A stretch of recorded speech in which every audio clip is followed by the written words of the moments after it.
My story began on the tough streets of Detroit, a city known for its resilience but also for its hardships. Growing up, I was surrounded by the sounds of sirens and the sight of boarded-up houses, where hope sometimes felt like a distant dream. The environment was unforgiving, shaping me in ways I didn't fully understand at the time. I didn't come from a privileged home or a family of lawyers. Our house was small, our resources limited, and college seemed like a far-off fantasy. There were no silver spoons or fancy law schools in my future, just the daily grind and the struggle to get by.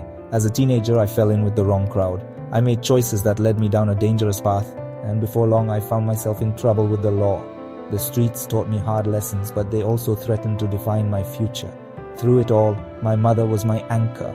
She was the one person who never gave up on me, even when I was at my lowest. Her love was unwavering, her belief in me unshakable, and she always saw the good in me, even when I couldn't see it myself. The turning point in my life came suddenly. I landed in juvenile detention, facing the consequences of my actions, and at the same time, my mother was diagnosed with cancer. The weight of both realities hit me hard, forcing me to confront the direction my life was heading. On her deathbed, my mother made me promise to change my life. She asked me to get an education, to rise above my circumstances, and to make her proud. That promise, made in a hospital room filled with tears and hope, became the foundation for everything I would do next. That promise became my mission. Every day I reminded myself of her words and the faith she had in me. I knew I couldn't let her down, and I was determined to turn my life around no matter how hard it would be. I started by earning my GED, a small but crucial first step.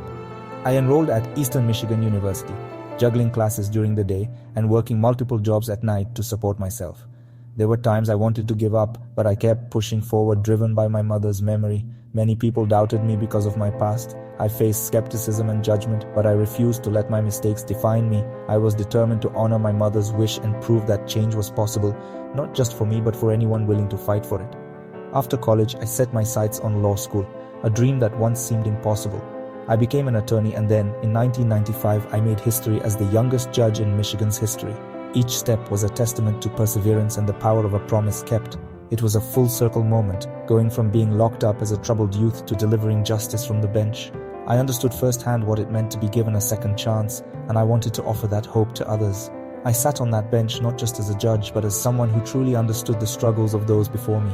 My experiences gave me empathy, and I used my position to help others find their own path to redemption.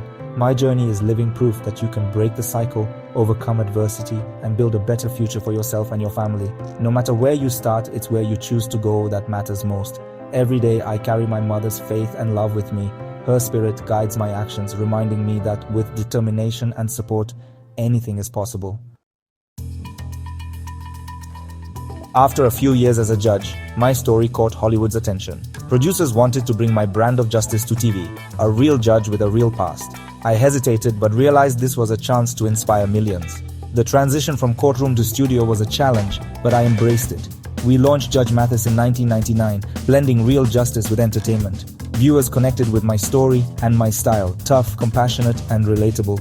I wasn't just another judge, I'd walked in their shoes. The show became a platform for second chances, not just verdicts. I wanted every person to leave with more than a judgment, maybe a new perspective or hope. My life is proof that anyone can change their path. Judge Mathis became about giving people hope.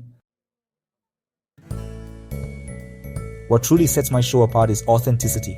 Every moment you see is real, and every decision comes from the heart. I don't play a character or put on a mask for the cameras. What you see is who I am, both on and off the bench. I bring my real life experiences, the good and the bad, to the bench. My journey wasn't easy, and I faced struggles that shaped me into the person I am today.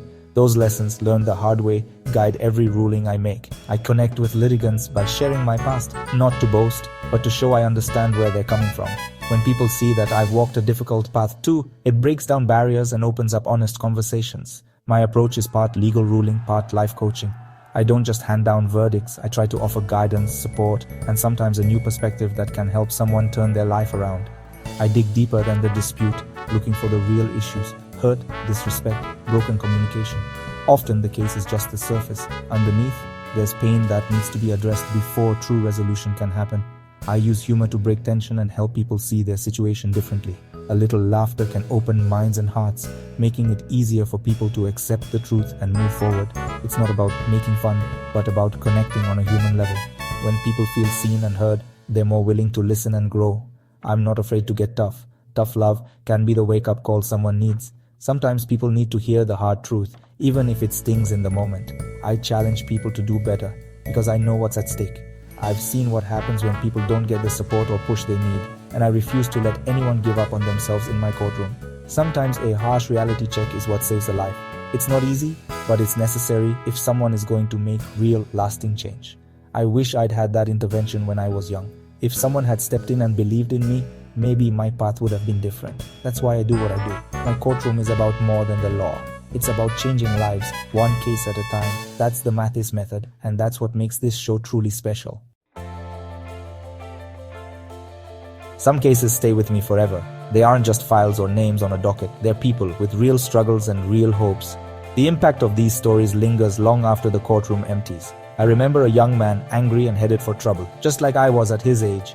He reminded me of my own past, and I saw a crossroads in front of him. I shared my story, challenged him to break the cycle, and offered help.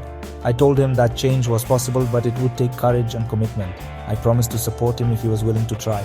Years later, he reached out. He'd turned his life around. He'd finished school, found a steady job, and was helping others avoid the mistakes he once made. These moments are what the show is about. Real change, not just small claims. It's about second chances, redemption, and the power of believing in someone when they need it most.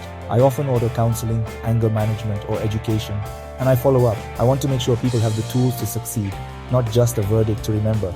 The verdict is just the beginning. The real victory is seeing lives transformed. Watching people walk out with hope in their eyes is the greatest reward. Family disputes are common, relatives not speaking for years, old wounds festering in silence. These cases are some of the hardest, but also the most meaningful.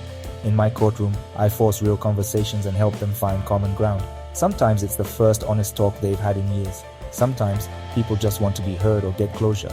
The courtroom becomes a place for truth, for apologies, and for new beginnings. I provide a forum for healing, not just settling debts. It's about restoring dignity and giving people a chance to move forward. Restorative justice is at the heart of what I do. It's about listening, understanding, and helping people rebuild what's been broken. It's about healing wounds and offering a new start. Every case is a chance to make a difference, and that's why I do this work. My philosophy is simple. Justice should be accessible, clear, and inspiring. I break down legal concepts with stories and analogies from my own life. I want viewers to feel empowered, not intimidated. Education is key. When people understand their rights, they make better choices. Humor is essential. It makes lessons memorable and the courtroom less intimidating. My Mathisisms drive points home with wit and wisdom. Beneath the humor is deep empathy. I know what it's like to struggle. I judge with fairness and compassion, always seeking solutions, not just punishment. Everyone deserves dignity and respect, no matter their past. My goal is to inspire hope that anyone can overcome challenges and change. My story proves it's never too late to turn your life around. If I can do it, so can you. That's the message I want to leave with every viewer. When Judge Mathis debuted, court shows were all about drama or dry legalese. We changed the game, showing that justice could be heartfelt, funny, and inspiring. I became a mentor and motivator, not just a judge. My presence brought new representation and challenged stereotypes. The show became a cultural touchstone, inspiring people from all backgrounds. I hear from viewers daily. Some went back to school, others left bad situations. Many learned to be better people. The real reward is knowing the show has changed lives. Judge Mathis became a platform for hope and transformation. We prove TV can be a force for good, educating, uplifting, and inspiring. My legacy is about second chances and the belief that anyone can rise above their past.